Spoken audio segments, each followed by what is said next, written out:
Hi, Assalamu alaikum. I will telling about fabric relaxation system in garments industries. You will first visit my YouTube channel. Please subscribe and press this notification bell icon. Fabric relaxation systems.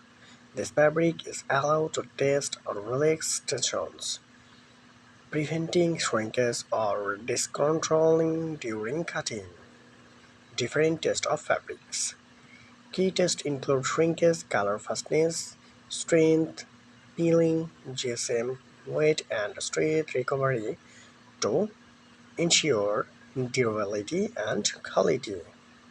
Test cutting. A small sample is cut to test how the fabric between the twine is cut, ensuring it won't fade and deform. Approval.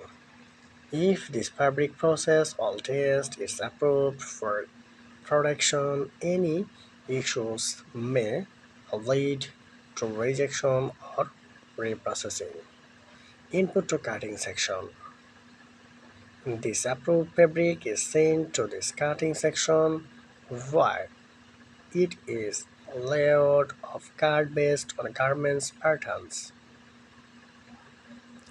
Dye and finished fabric is raw, fabric inspection, fabric relaxation, different type of fabrics, test cutting, approved, input to cutting sections. Flowchart of fabric preparatory process in garments. Fabric inspection is 4-point systems. Fabric inspection is done by 4-point system ensuring the skin of fabrics of dyeing folds. Because of proper inspection is fabric, a quality procedure can be manufactured and maintained. Thank you so much for watching these videos. I will discuss this in next videos. Thank you so much.